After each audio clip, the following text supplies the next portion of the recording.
Students, आज हम solve करेंगे एक्सरसाइज 2.2 के question number 3 and 4, question number 3 और 4 जो आधारित है भिन्नों की गुणा के ऊपर।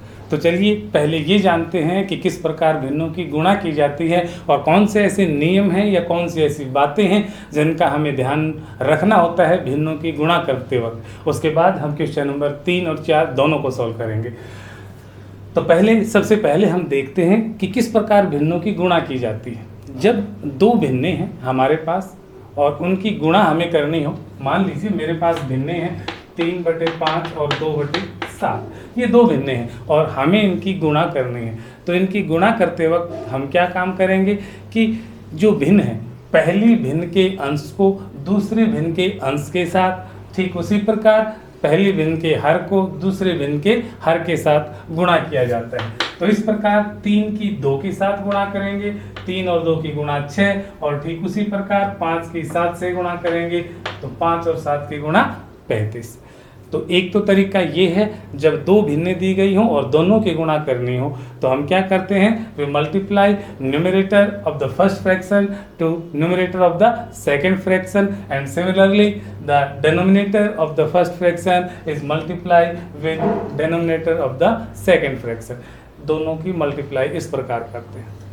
दूसरी स्थिति में मान लीजिए हमारे पास कोई एक पूर्ण संख्या है और एक भिन्न है। यहाँ एक पूर्ण संख्या है, दूसरी हमारे पास भिन्न है। ऐसी स्थिति में हम पूर्ण संख्या जो है उसकी गुणा भिन्न के अंश के साथ करेंगे, जो कि यहाँ 2 है। तो हम क्या काम करेंगे, जो पूर्ण संख्या है उसकी गुणा जो होल नंबर है, whole number is always multiplied with the numerator. 5 और 2 की गुणा 10 एंड जो डिनोमिनेटर है जो हर है उसको से एज इट इज लिख देंगे। तो इसकी गुणा क्या हुई, 5 गुणा 2/7 बराबर है 10/7। एक बार फिर दोहराता हूं मैं आपको कि जो भिन्न है यदि उसकी पूर्ण संख्या के साथ गुणा करनी है तो पूर्ण संख्या जो है उसकी सदैव अंश के साथ गुणा होगी, भिन्न के अंश के साथ, और हर ज्यों का त्यों लिखा जाएगा।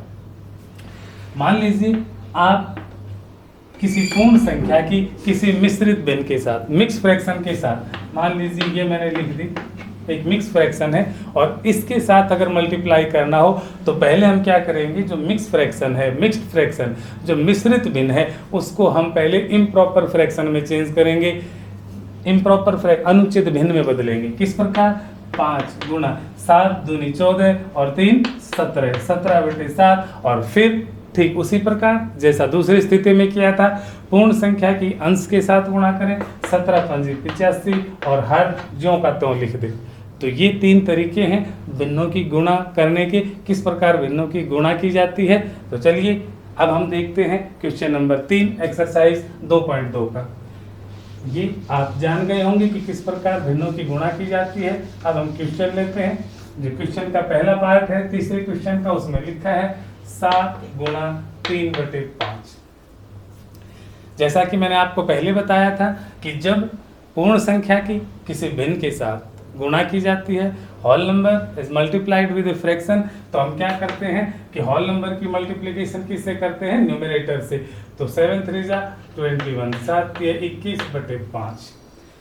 लेकिन इसमें एक चीज और लिखी है कि गुणा करके न्यूनतम रूप में लिखिए। यहाँ न्यूनतम रूप का अर्थ क्या है, न्यूनतम रूप, भिन्न का न्यूनतम रूप क्या कहलाता है, लोवेस्ट टर्म किसे कहते हैं, कि जब भिन्न को न्यूनतम रूप में लिखते हैं इसका अर्थ है कि अंश और हर, यहाँ हम देखते हैं अंश इस भिन्न का 21 है, न्यूमरेटर 21, डिनोमिनेटर कितना है 5।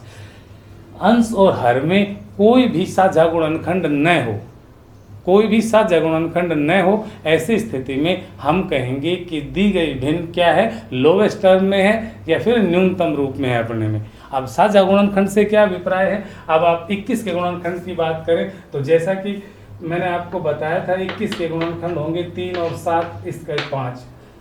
अब हम देखते हैं कि ऊपर और नीचे अंश और हर में अगर हम देखते हैं, एक तो सभी संख्याओं का गुणनखंड होता है तो एक को आप छोड़ दीजिए, उसके सिवाय एक के सिवाय कोई भी साझा गुणनखंड नहीं होना चाहिए।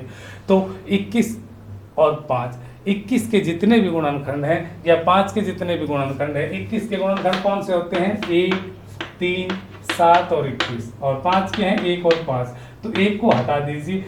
क्या इनमें कोई साझा गुणनखंड है?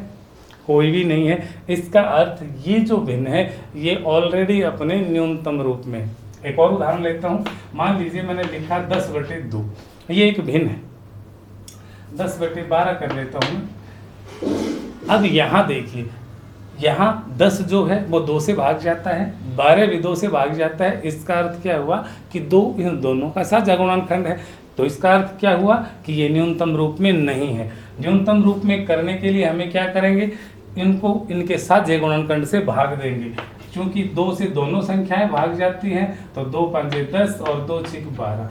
अब मेरे पास जो भिन्न आई वो 5/6 है। अब 5 और 6 दोनों संख्याओं में कोई भी साझा गुणनखंड नहीं है, एक को छोड़ के। इसका अर्थ क्या हुआ कि जो 5/6 भिन्न है वो अपने न्यूनतम रूप में है, लोवेस्ट टर्म में। तो इस प्रकार हमें करना क्या है कि भिन्नों की गुणा करनी है, दूसरे नंबर पे उन्हें न्यूनतम रूप में लिखना है और फिर मिश्रित भिन्न के रूप में बदलना है। तो चलिए, हमने देखा कि जब हमने 7 की 3/5 से गुणा की तो हमारे पास 21/5 आया, और 21/5 अर्थात 21 और 5 में कोई भी साझा गुणनखंड नहीं है, तो ये ऑलरेडी अपने न्यूनतम रूप में तो है ही। अब इसे हम मिश्रित भिन्न के रूप में लिखेंगे। वो किस प्रकार लिखते हैं, जब हम किसी भिन्न को मिश्रित भिन्न में या मिक्स्ड फ्रैक्शन में चेंज करते हैं तो हम क्या करते हैं, जो न्यूमरेटर है, जो अंश है, उसको हर से भाग देते हैं। कितनी बार? 5 को 5 से भाग देंगे 21 को, तो 5 से 4 बार जाएगा और 1 से इस बच गया। तो जितनी बार भाग गया अर्थात ये पूर्ण संख्या है, और 1 जो शेष बचा उसे अंश के रूप में, और जिससे भाग दिया था वो हर के रूप में। तो अब हमारे पास 21/5 को जब मिश्रित भिन्न में बदला तो आया 4 सही 1/5। इसका अर्थ है कि 4 पूर्ण संख्या हैं और 1/5 भिन्न है। ये पूर्ण संख्या और एक जो भिन्न आई है उनका योग है। तो इस प्रकार हमने क्या देखा, ये पूर्ण संख्या और उचित भिन्न का जो जोड़ है वो क्या होती है, मिश्रित भिन्न होती है। तो इस प्रकार हमने 21/5 को 4 सही 1/5 अर्थात मिश्रित भिन्न के रूप में व्यक्त कर दिया। क्वेश्चन नंबर 2 लेते हैं अभी। क्वेश्चन नंबर 2 में लिखा है 20 गुणे 4/5। दो तरीके हैं आपके पास, या तो पहले गुणा कीजिए, यहाँ लिखा है गुणा करके न्यूनतम रूप में, तो पहले गुणा करते हैं। जैसा कि मैंने आपको बताया ये एक पूर्ण संख्या है, तो अंश की साथ गुणा हो जाएगी इसकी, 20 की 4 के साथ गुणा करेंगे 80/5। दूसरी स्थिति में लिखा है कि न्यूनतम रूप में व्यक्त कीजिए। यहाँ करना है पहले गुणा, फिर न्यूनतम रूप में, फिर मिश्रित भिन्न में। अब देखते हैं, पहले गुणा हमने कर दी, अब न्यूनतम रूप में।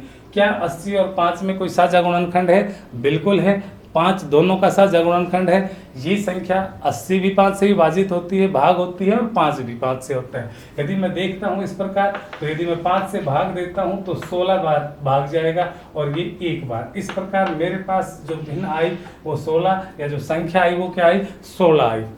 यहाँ न्यूनतम रूप की या मिश्रित भिन्न में व्यक्त करने की बात है, ये तो पूर्ण संख्या है, तो ये पूर्ण ज्यों की तो रहेगी। तो इसका हल क्या हुआ, 16। ठीक इसी प्रकार से मैं 15 गुणे 3/5 को करता हूँ, तो 15 की 45/5। लेकिन क्योंकि ये भी अपने न्यूनतम रूप में नहीं है, दोनों में साझा गुणनखंड 5 है, तो मैं 5 से भाग करता हूँ अंश और हर दोनों को, तो 5 में 45, 5 से कम 5, और इस प्रकार हमें संख्या प्राप्त हुई 9। तो ये क्वेश्चन नंबर 3 था। आशा है आप समझ गए होंगे। अब हम क्वेश्चन नंबर 4 पे चलते हैं। क्वेश्चन नंबर 4 में लिखा है, यहाँ कुछ आकृतियां दी गई हैं, बॉक्स के अंदर त्रिभुज और वर्ग दिए गए हैं। हमें निर्देश जो दिए गए हैं, जो इंस्ट्रक्शंस दी गई हैं, उनके अनुसार इसको छायांकित करना है, इसको सेटेड करना है। देखते हैं, बॉक्स में जितने भी वृत्त हैं उसका 1/2 भाग। अब पहले हमें ये देखना है कि बॉक्स में वृत्त कितने हैं। तो बॉक्स में वृत्त कितने हैं, 1 2 3, एक पंक्ति में 3 है, 1 2 3 4 5 6 7 8 9 10 11 12 वृत्त हैं, और 12 वृत्तों का 1/2 भाग, 12 का 1/2 भाग, 12 का अर्थात 12 गुणा 1/2। अब हमारे पास वही भिन्नों की गुणन के सवाल आए हैं, तो उसी हिसाब से हम करेंगे। पहले अंश के साथ, या फिर ये कहिए पूर्ण संख्या के अंश के साथ, और हर ज्यों का त्यों 12/2, और क्योंकि इनमें 2 इसका भी गुणनखंड है और 2 का भी है, इसका मतलब ये साझा गुणनखंड है, ये न्यूनतम रूप में नहीं है। न्यूनतम पद में व्यक्त करेंगे तो 2 से भाग करेंगे, और 2 से भाग करेंगे तो हमारे पास आया 6। इसका अर्थ क्या हुआ, जितने भी बॉक्स हैं उनका 1/2 भाग किसके बराबर है, 6 वृत्तों के। तो हमें 6 वृत्त जो है वो शेडेड कर देने हैं। या फिर एक सिंपल सी बात है, आप इसे देखिए, ये तो मैंने आपको मैथमेटिकल रूप में बताया, यदि हम सिंपल आकलन द्वारा करना चाहें तो भी है। बॉक्स के वृत्तों का 1/2 भाग, 1/2 का अर्थ है कि जितने भी बॉक्स हैं उनके आधे भाग। यहाँ चूंकि 12 बॉक्स थे और 12 का आधा 6 होता है, तो 6 वृत्त हम छायांकित कर देंगे। एक और तरीके से हम देख सकते हैं, यहाँ लिखा है बॉक्स के वृत्तों का 1/2 भाग। इसका अर्थ है यदि 2 वृत्त हैं तो उसमें से 1, ये 2 वृत्त हैं इसमें से 1, 2 में से 1, तो 12 में से कितने हो गए, 6 हो गए। इन दोनों में से 1 किया, इन दोनों में से 1, इन दोनों में से 1, अर्थात 3 हो गए। उसी तरह इन दोनों में से करेंगे तो हमारे पास कितने वृत्त छायांकित हो जाएंगे, 6 हो जाएंगे।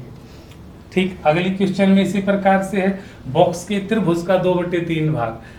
क्योंकि त्रिभुजों की संख्या कितनी है हम देख पा रहे हैं, 9 है, तो 9 का 2/3 भाग कितना होगा, पहले गुणा करते हैं, 9 दूनी 18 और बटे 3। अब इसे न्यूनतम पद में व्यक्त करेंगे तो 3 से भाग होते हैं, तो 3 × 18 अर्थात 6। तो हमें कितने बॉक्स करने हैं इसमें, 6 त्रिभुजें हैं वो छायांकित करनी है। कोई भी 6 त्रिभुजें छायांकित कर दीजिए, और इस प्रकार ये क्वेश्चन नंबर 4 का पार्ट नंबर 2 भी सॉल्व हुआ। या फिर आप दूसरे तरीके से भी देख सकते हैं, यह है 2/3, अर्थात हर 3 त्रिभुजों में से 2, 3 में से 2, ये 3 थी इसमें से 2, ये 3 थी इसमें से 2, ये 3 थी इसमें से 2। तो इस प्रकार ये 6 त्रिभुजें हम छायांकित कर देंगे, या फिर आप ऐसे छायांकित कीजिए। अगले में उसी प्रकार वर्गों का 3/5 भाग। यहाँ 5 वर्ग एक लाइन में है, टोटल वर्ग 15 है, तो 15 का 3/5 भाग। तो किस तरह 15 थी, 45 और बटे 5, और अगर हम न्यूनतम पदों में व्यक्त करेंगे तो हमारे पास 9 आता है। तो हम 9, 1 2 3 4 5 6 7 8 और 9, और इस प्रकार हमने जितने भी बॉक्स थे, बॉक्स में वर्ग थे, उनका 3/5 भाग अर्थात 9 बॉक्स को छायांकित, 9 वर्ग जो हैं उनको छायांकित कर दिया। तो ये क्वेश्चन नंबर 4 का तीसरा भाग था। आशा है आप इन दोनों क्वेश्चंस को समझ गए होंगे, और जो बाकी क्वेश्चंस हैं या बाकी पार्ट हैं क्वेश्चंस के, तीसरे क्वेश्चन की, उसे आप अपने विवेक से आप स्वयं हल कर पाएंगे। आज के लिए इतना ही। तो घर पर रहें, सुरक्षित रहें, पढ़ते रहें। धन्यवाद।